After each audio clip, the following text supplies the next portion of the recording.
You are listening to an American Free Press podcast. Joining me on the line is Elana Freeland, the author of Chemtrails, HAARP, and the Full Spectrum Dominance of Planet Earth. Elana, thanks for joining us today. Thanks for having me, Dave. Is it okay? I should have asked. It is okay to refer to you as Elana or Miss Freeland? Which would you prefer? Oh, no, Ilana's just fine. In fact, it's great because you say it right. I practiced. I guess sometimes, names can confuse. I know they confuse me. I remember I interviewed this guy for literally almost throughout the whole interview. I had trouble with his name. I mean, I know it now, but he must have thought, what's wrong with this guy? I think sometimes names can mess people up. I know they do it to me. But yours is easy, Elana. Okay. Now, I want to get into this magnificent book, chock full of information that everybody needs to know about if they're concerned about what's happening up in the skies and, of course, what's raining down from the skies. But before we do, for the benefit of the listeners, can you give them a little bit of background about who you are and what brought you to write this book?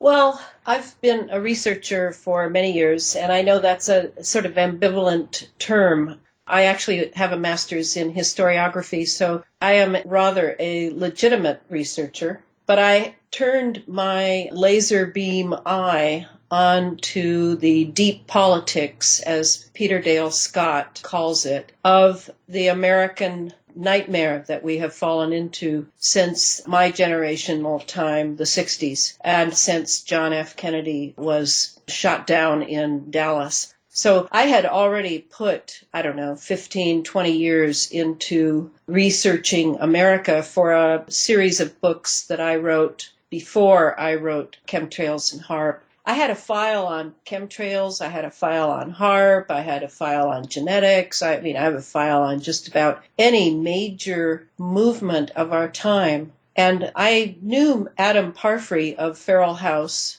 my publisher. I had done some work for him in editing when I was living in England. And when I got back to the States, and after I got back from down in Santa Fe, New Mexico, I contacted Adam and just went to meet him. And during our conversation, he said, "Do you think you could write a book on chemtrails?" And I didn't even miss a beat. I said, "Sure, I can write a book on chemtrails." At that time, though, I thought that chemtrails and HAARP were maybe connected in the sense of they were both technologies that had to do with our sky and our ionosphere, our magnetosphere. But I didn't realize they were so intimately connected. And that came out early in the research as I began to go through all the old books that were on the topic in the least. Right away, of course, I reread Nick Begich and Gene Manning's Angels Don't Play This HAARP. I reread Jerry Smith's books, one on HAARP and one on weather warfare. Then I did a lot of internet research and discovered, to my amazement, that major military papers were in open source. And so I began going through them and realized that what I was going to do in the book was disprove forever that this was any type of a conspiracy theory. And when I discovered that the very term chemtrails had been coined by the U.S. Air Force Academy on their chemistry course manual for their pilots in 1990, I realized that the military itself had infused the internet with this term that most people laugh at and scorn and try not to use, particularly in the chemtrail movement. People really try to use aerosols, persistent contrails, anything but this maligned word. Whereas for me, I like it fine. So we entitled the book Chemtrails, HAARP, and the Full Spectrum Dominance of Planet Earth. And the full spectrum dominance, by the way, is not my term. That is a military term for a doctrine that they very much adhere to. And when it says full spectrum dominance, it's talking about the electromagnetic spectrum. And what they want is they want full dominance all the way from radio waves to gamma rays. Every single type of microwave, radio wave, gamma, infrared, blah, blah, blah. They want to be able to control it in what they term C4. And C4 stands for Command, Control, Communications, and Cyber Warfare. I knew the military-industrial complex was involved in this, but I did not know how deeply the levels would go. And what I and Clifford Carnicom, who happened to be a close friend of mine when I was living in Santa Fe, and Clifford and I would talk about mostly Morgellons, because he's done the lion's share of scientific research on Morgellons and has even renamed the bacteria to the cross-domain bacteria, and there are reasons for that name. He convinced me that this full spectrum dominance was going into 7 operations. Many people have commented on that's the real strong point of the book, is that I explain thoroughly how this is all about the military, and I think it's so amazing and yet understandable that all the discussion going on now about geoengineering, climate change, carbon taxes, never is the military mentioned in any of these discussions. And I think that tells the tale. Yeah, and a lot of people might think that the word dominance, which is such a dominant word, isn't it? The word dominance would not be used in such a, some might say, crass way by the military, but there's a base down here by me. I'm in the Panhandle of Florida, and there's a Gahary Station Naval Technical Training Center here. And its actual name is the Center for Information Dominance, Gahary Station. In case you had any doubt. Exactly. I mean, it's not the word compromise. No, it's not. I was shocked because I went there and I said, geez, I wonder what this is. And I did the research. So it's actually the CID, Center for Information Dominance. What does that say, basically, right? The CID, Yeah, yes. all these alphabet agencies. So here's obviously I'm no expert on chemtrails. Your book, as I mentioned in the introduction, is chock full of information. And if anybody is interested in chemtrails, I would strongly suggest that you pick up the book. Because really it's kind of like everything you ever wanted to know about chemtrails but were afraid to ask. When you read it, I did, you got to sit by a computer and follow along on the internet. And that's very important to do that. You tied everything in so beautifully, and there's just so much information in here. But when I think about chemtrails, and I mentioned this to you before the interview, but I grew up in the 60s as well. I was born in 1960, and I remember seeing airplanes in the sky, how they looked. And, of course, I don't quite remember from my memory, but, of course, we have the internet, and so I just plugged into Google Images. I wanted to see what it looked like. I wanted to see photos from the 1960s, airplanes in the sky, because there were photos taken. And besides chemtrails not being there, or whatever this discharge is now, which we're going to go over, not being in these photographs, there was hardly any type of discharge from these airplanes. This is what I wanted to ask. Have there been any changes in aviation fuel or protocols that could account for the huge trails that come out of these airplanes now? That's a very good question, because even among chemtrail activists, some of those of us who spend hours and hours and hours at this, there is argumentation going on about the delivery system. And one of the things that I know, because I've definitely studied it, is that the high bypass turbofan jet engine, and that's important to get all those words in the right place, because there is another type of engine that is used in military jets, such as the Growler jet that we're dealing with up here, is different. There cannot be contrails, real contrails, in other words, condensation trails of just moisture coming out the back, which up till now, I mean, we spent years trying to clarify that a contrail was not a chemtrail and why. And now it appears that anytime you see some sort of exhaust coming out of a jet, and it doesn't matter how high or low they are. It used to be that we would think, well, what's the moisture content? What's the humidity? No, these engines, the high bypass turbofan jet engine is used in commercial jets. It's used in large transporters of the military. And so all of the exhaust coming out, no matter how long it stays, is chemical. And I would say that the researcher who has done the most thorough research, beyond belief thorough research, I might add, is Jim Lee at climateviewer.com. Jim has nailed down the JP8 fuel Used to be JP6. Now it's JP8. And they are definitely putting chemicals into the JP8 fuel. No doubt.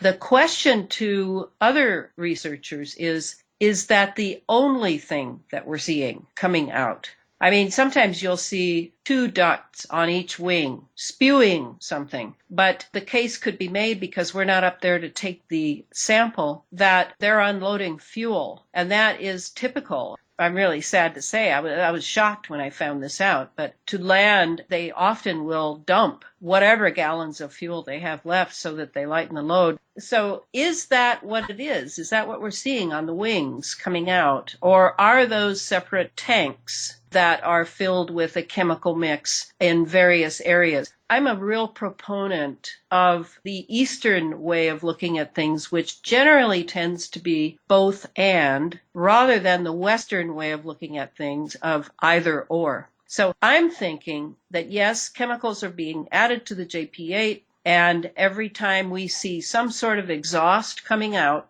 whether it remains for just 20 seconds or is up there all afternoon dissipating into a chemical cloud cover, that works in concurrence with various agendas and various chemical mixes over different geographic areas for different purposes. Why not? They have both going. And at this point, I'm maintaining that's my position.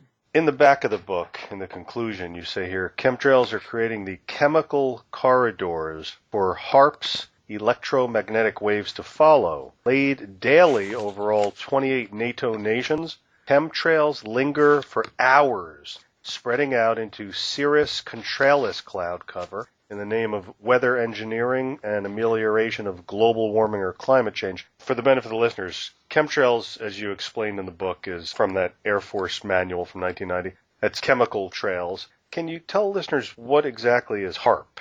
Well, HAARP is the High Frequency Active Auroral Research Project up in Gakona, Alaska. And the acronym HAARP has been very handy for all of us, because when Nick Begich wrote Angels Don't Play This HAARP and spelled it HAARP, it really stuck. In chapter 2 of the book, I deconstruct Bernard Eastland's one of his patents, the 1987 patent for HAARP, in order to see that HAARP and chemtrails really work together. In fact, that much that HAARP was doing during those experimental years that it was up and running, and some people say it was running just from 2005 to 2012 when it shut down. At least the press indicated it shut down. But I'm so fortunate that I know a man who has worked his entire life for unnamed three-letter agencies and their military contractor corporations in building these towers like HAARP.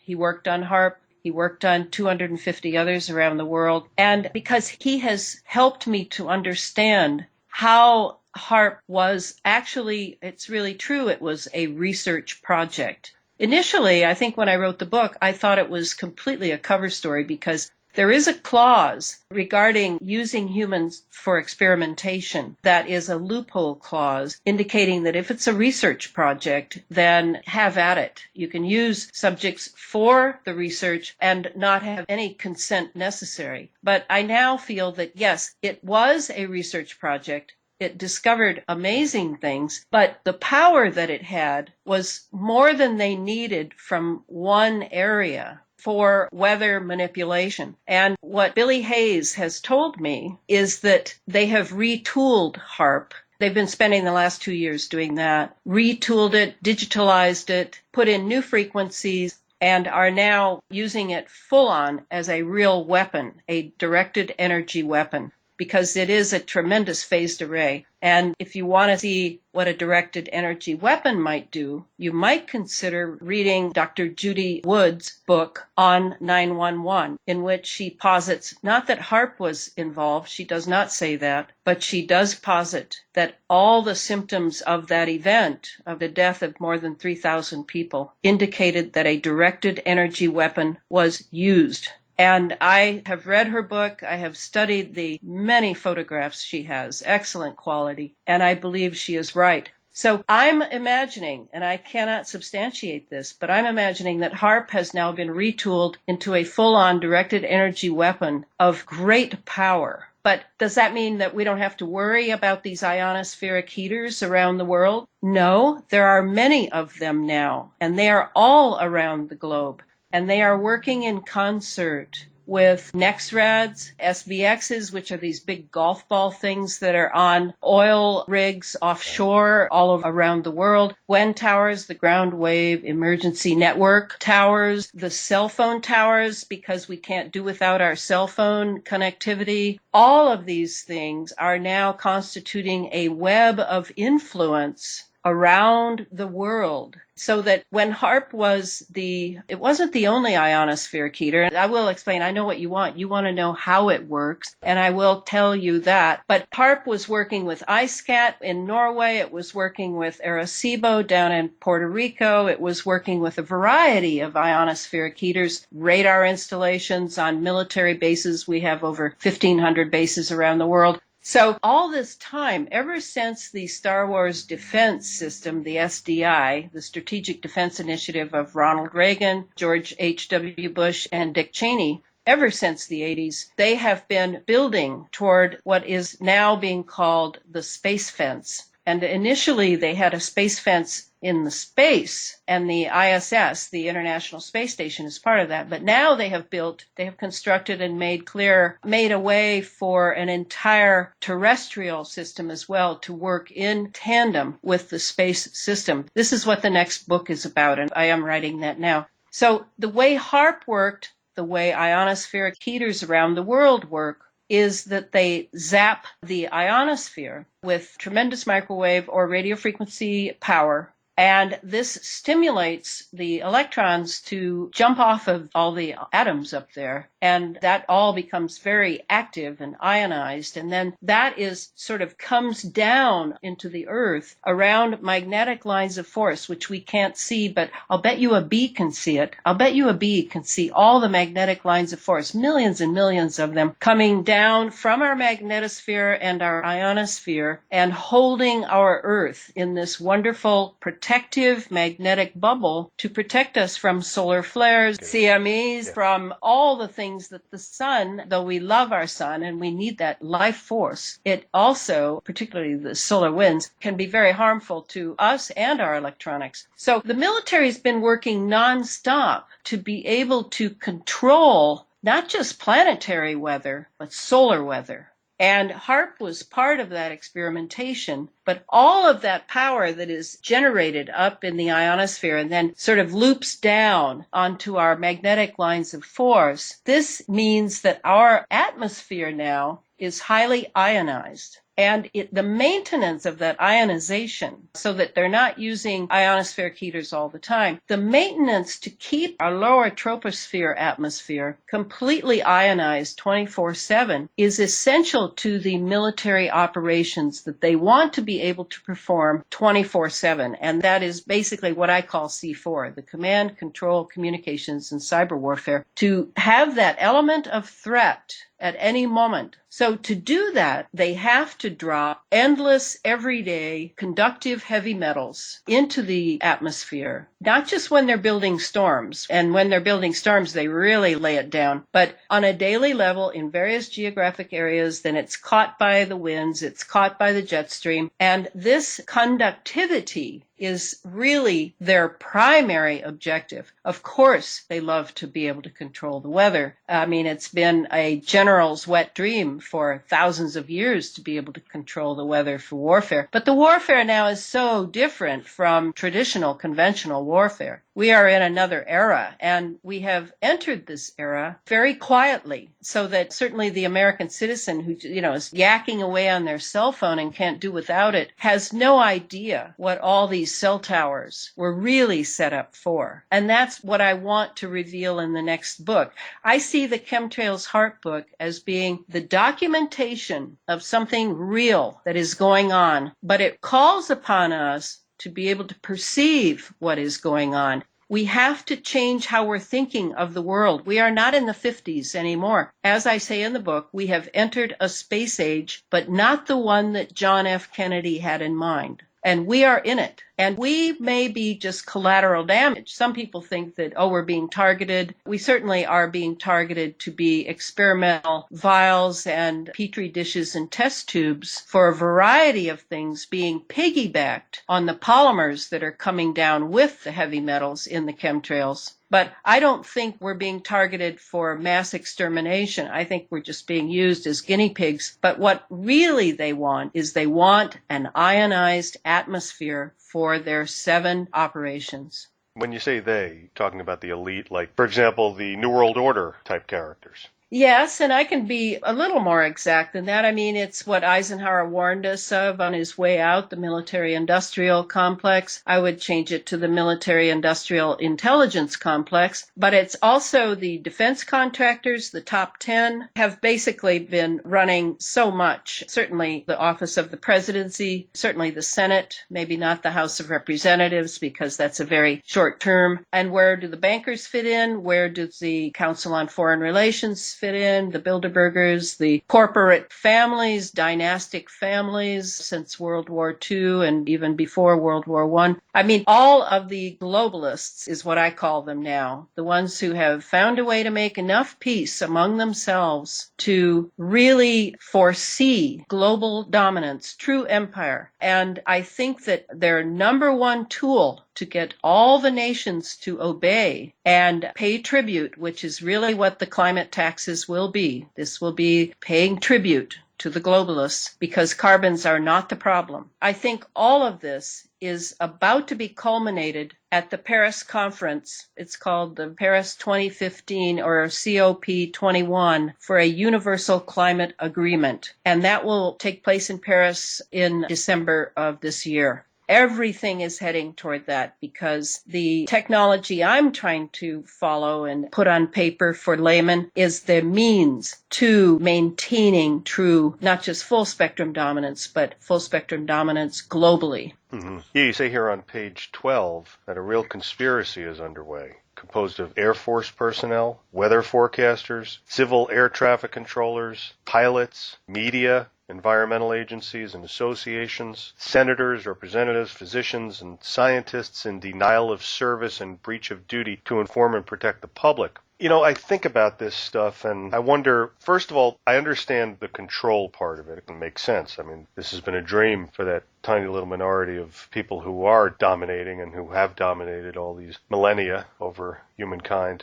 What is it going to look like when they finally reach their goal of having the sky? And I believe that vaccinations are a part of this as well. I don't know how, of course, but I know that as early as the 1980s, only about 35% of school-age children were vaccinated. And then, of course, George H.W. Bush took his marching orders and said, we want to bring that up to over 90%. Now it's becoming like an epidemic where, geez, you're not vaccinated? What's wrong with you? You know, you have to be vaccinated. So what's it going to look like for your average person? Let's talk about an American, your average American here. They've got the sky seeded, they've got HAARP functioning, they've got C4. What's it going to be like? Are they going to be able to take anybody out at any time they want? Are they going to be able to hear exactly what we're thinking? How do you foresee that this will manifest itself? It's very important to understand that when you have an ionized atmosphere and you have full control over satellites working in tandem with the ISS, with towers, with all these different agencies on the ground, what we're really concerned about here is not only what Edward Snowden revealed, which I thought was 10 years too late, but I think actually Snowden, and we may still hear it at some point, but I think Snowden actually realized what the space fence would mean, in which ionospheric heaters and chemtrails and radio frequency and microwaves would all be available 24/7 in an ionized atmosphere, is that we can be controlled into what the globalists will probably call a peaceful civilization.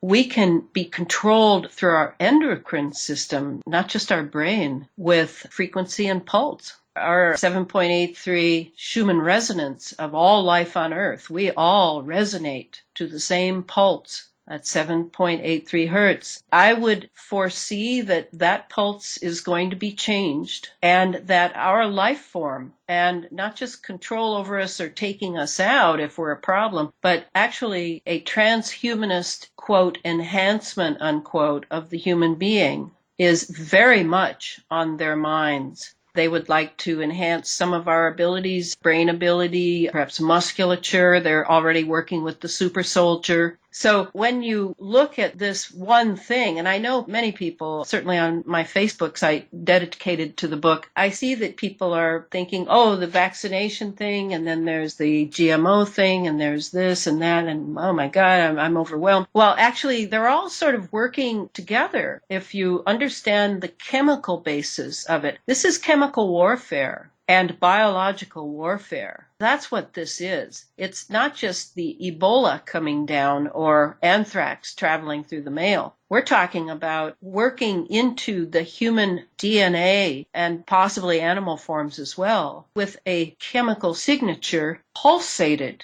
into us. So if there's anything that frightens me, and I don't scare easily, it is that this transhumanist singularity event consciousness is dominating all of this. And there is the idea of a few men becoming as gods and having full control, not just over the human body and the earth, but over possibly the human soul, certainly the human psyche. So this is why I work so hard. I have insight into this. This is not a matter of making it up or being flamboyant. This is real, and they are close. The fact that the Human Genome Project was announced, I can't remember what year, but they had done that already 10, 20 years before. So I would say the technology that most people know about, they are at least 50 to 100 years in advance of that. And what do I think? And you're probably going to ask me, well, what do we do about it? For me, my job is educating the public.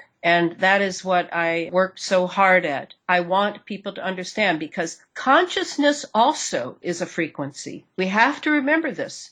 And to raise our consciousness by knowing what the evil deeds are around us and not allowing it to destroy us or depress us and send us to the big pharma companies to get antidepressants or antipsychotics or whatever, but to really take this on and look the enemy in the face, a sort of anti-human enemy, I might add, or at least people who have narrowly decided who is really human and who isn't, much like slaves used to be seen as subhuman. I believe that many of the globalists see us as just fodder and subhuman and to be experimented on. So this is what we need to really grapple with, is our own consciousness. Yes, I'd like to believe that marching in the streets and writing my congressman would do something, but I don't think I do believe that. I think I believe much more in consciousness. And so my task, and others have different tasks. I mean, there's so many of us working on this. It's really wonderful. There's people working on legal possibilities. There's people working on how targeted individuals are being impacted by this technology.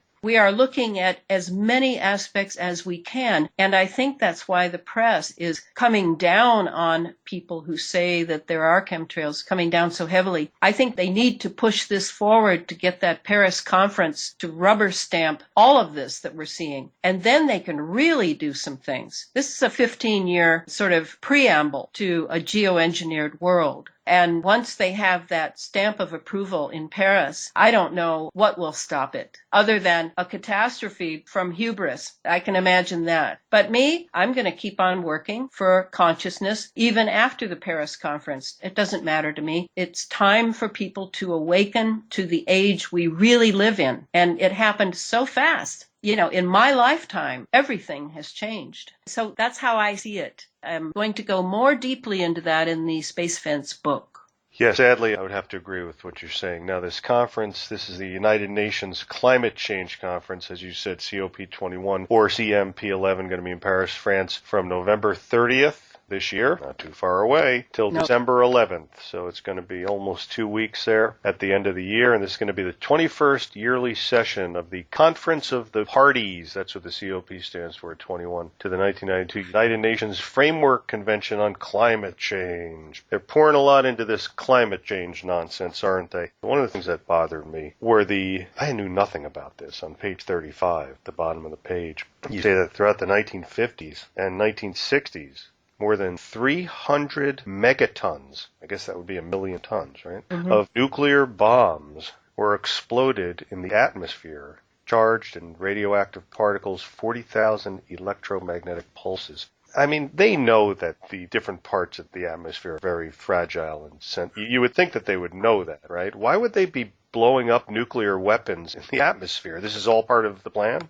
Oh, yes, yes. I think they certainly detonated the Van Allen belts over and over and over again in the 50s. I had a moment of satisfaction in Santa Fe when I went to hear a Los Alamos National Labs guy give a talk, and he asked if there were questions, and I raised my hand and very innocently said, "But tell me, why is it that you detonated so many nuclear bombs in the Van Allen belts in the 1950s? And I thought his face turned red, and I thought he was apoplectic or something, because he simply was not ready for that question. He said, "I know nothing about that," and he moved quickly on.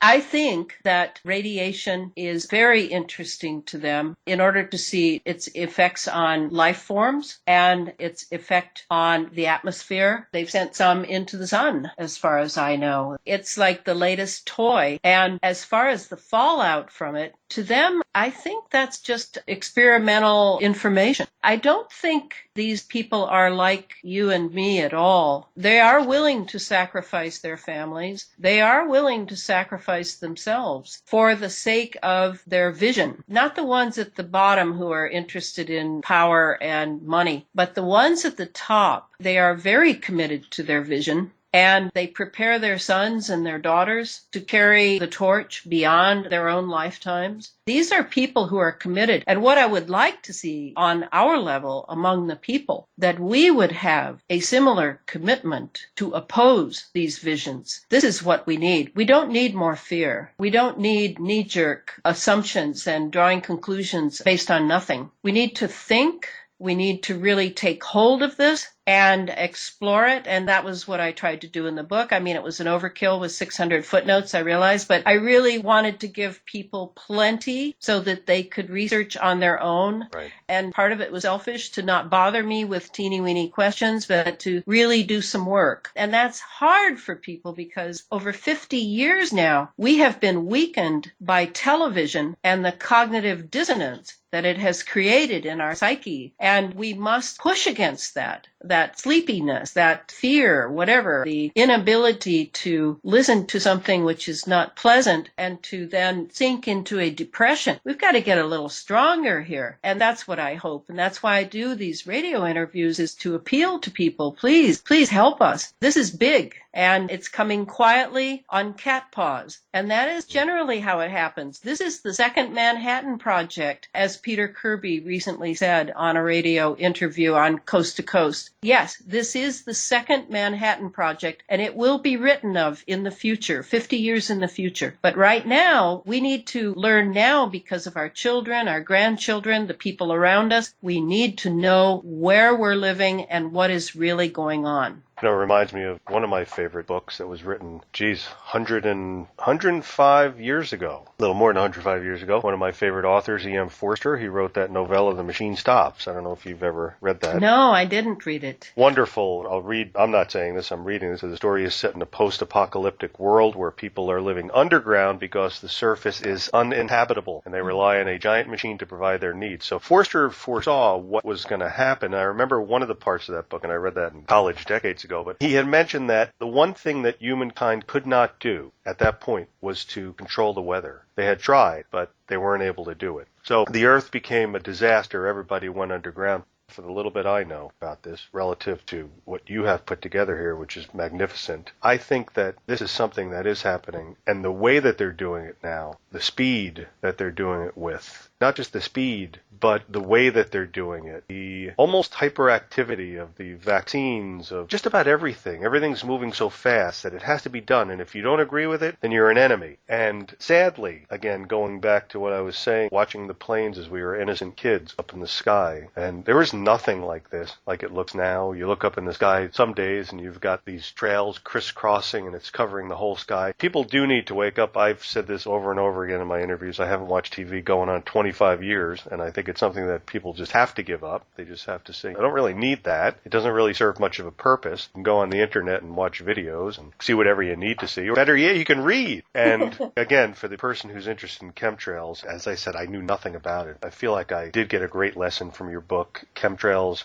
HAARP, and the Full Spectrum Dominance of Planet Earth. When's the next book coming out? Well, I'm aiming for fall. It's a little overwhelming because technically I will reach my limit in this book. Some scientific friends who are there to support me and explain things to me don't agree, but I do feel this will take me to the very edge. But I am going to go into areas that I did not touch in the last book, and certainly that will include exotic propulsion systems. It will include mind control, targeting individuals. There are so many aspects to these 7 operations of the military, and I'm going to go more deeply into the ones that really concern me, including genetics. Wonderful. Folks, pick up the book, Chemtrails, HAARP, and the Full Spectrum Dominance of Planet Earth by Elana Freeland. It's 272 pages. Like I said, if this is something that you're interested in, this is the book. I mean, it has everything in here for chemtrails, everything put together. What a great book. What a genius of an author here that I had the pleasure of spending some time with. Elana, I want to thank you so much for that time that you spent explaining all this to the listeners, and I'm really looking forward to the next time we can speak. Well, you're very kind. Thank you, Dave. Thanks for having me.